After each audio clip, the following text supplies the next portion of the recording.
Beneath a highway in San Diego lies something science cannot explain.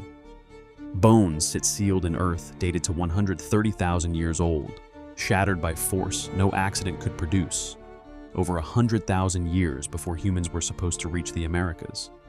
It's essentially a new chapter in our understanding of dispersal history of humans from cradle of human evolution in Africa into Eurasia and then eventually into the New World. Buried beside them, stones that don't belong there either, worn in a way ordinary rockfall could never produce, looking more like tools than ordinary stones. The arrows started pointing more and more and more towards human activity. So who manipulated those bones? And who created tools out of stones? Were they even human? The existence of those bones and stones questions every known theory about the first people on this continent. For decades, the story of the first Americans followed a single, tidy line. Hunters crossed a frozen land bridge from Siberia into Alaska, chased herds of mammoths and mastodons south along an ice-free corridor, and became the ancestors of every indigenous nation across 2 continents. It is the version taught in classrooms, printed in textbooks, and repeated in museum halls from coast to coast.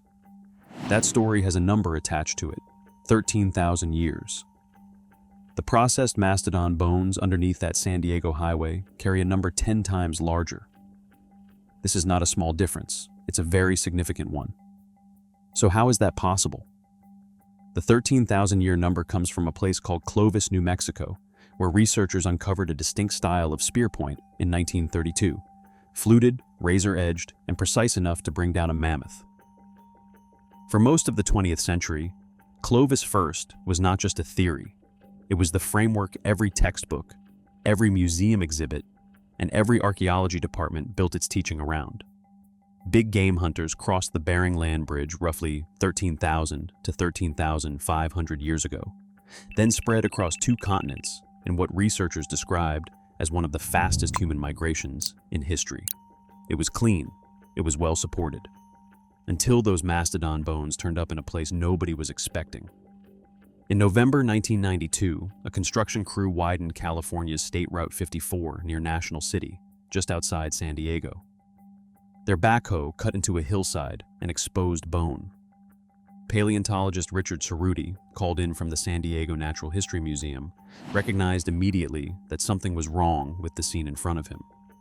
The bones weren't just old, they were broken in patterns he associated with deliberate processing, not with time or erosion, and scattered among them were stones that looked less like debris and more like tools. For over 20 years, the site sat mostly unexamined in museum storage, because the technology available to date it kept failing. There wasn't enough collagen left for radiocarbon dating, which only reaches back reliably around 50,000 years in the first place. Optically stimulated luminescence testing only managed a loose range of 60 to 70,000 years, still short of a real answer.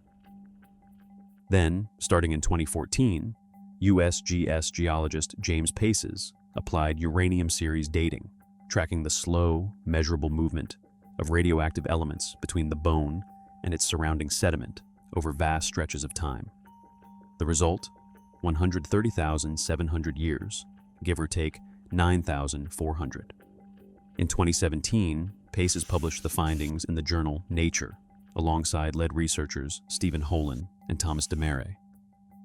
The number stood, and it stunned everyone who read it, because the impact of this number questions everything we think we know about America and human history as a whole. What the crew had actually uncovered, and what excavators spent the following year carefully removing, was more than 300 fragments of a single mastodon: tusks, molars, vertebrae, ribs, and limb bones.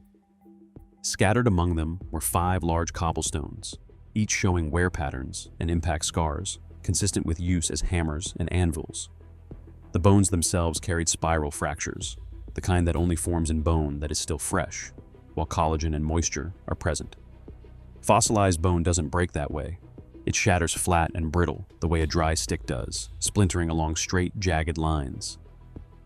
What excavators found instead were curved, twisting breaks radiating outward from clear points of impact, the same signature left behind whenever heavy force meets living bone. Something processed this mastodon within days or weeks of its death, while it was still, in every physical sense, a body rather than a fossil.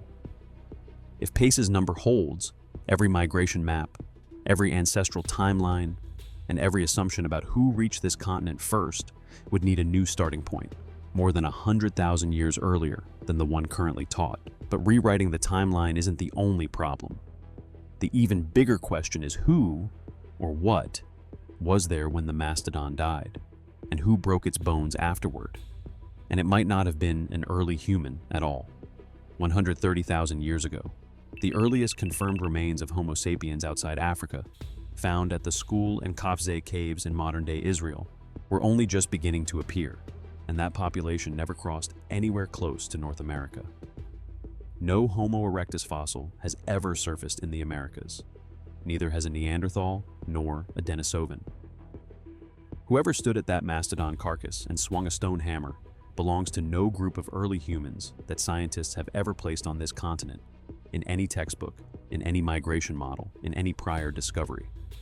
So the big question is, who or what was living in the Americas 130,000 years ago, using stone tools to process the bones of large animals after their death? But was there anyone at all? Predictably, the paper detonated inside the archaeological community. Researcher Gary Haynes argued in the journal Paleo-America that the fractures were never ancient at all, and that the real culprit was the excavation itself. Modern backhoe teeth striking buried bone during the 1992 construction work. A separate group of 10 archaeologists, including John Erlandson, Donald Grayson, and David Meltzer, published their own rebuttal, pointing to a deeper flaw. If humans really were breaking mastodon bones for tools, where were the tools themselves? No clearly shaped stone blade, no cutting edge, nothing beyond the hammerstones had ever been recovered from the site. To many in the field, that absence alone was reason enough to doubt the whole claim. Holin, Demare, and colleague Daniel Fisher answered both critiques directly. Most of the disputed bone fragments were coated in thick mineral crusts that only form over thousands of years underground, long before any excavation equipment touched the site. The undisturbed stratigraphy above the bone layer, they argued, ruled out contamination from later activity, and the specific fracture angles matched controlled experiments on fresh elephant bone, not machine damage. The argument continues in academic journals to this day, unresolved on either side. But the Cerutti site is not alone in complicating the old migration story, even if it stands apart from everything else. At Bluefish Caves in Canada's Yukon Territory, researcher Lauriane Bourgeon dated cut-marked bones to roughly 24,000 years, nearly doubling the accepted Clovis timeline on its own. In 2021, a team led by Matthew Bennett published fossilized human footprints preserved in the gypsum of an ancient lakebed at White Sands, New Mexico, dated to between 21 and 23,000 years old, including a trackway left by someone walking with a small child balanced on one hip, switching the child from side to side, across mud that has since turned to stone. Both discoveries pushed the field toward accepting a human presence in the Americas well before Clovis. Neither one, however, comes anywhere close to Cerutti's 130,000 years. On that number, the mastodon site still stands entirely alone.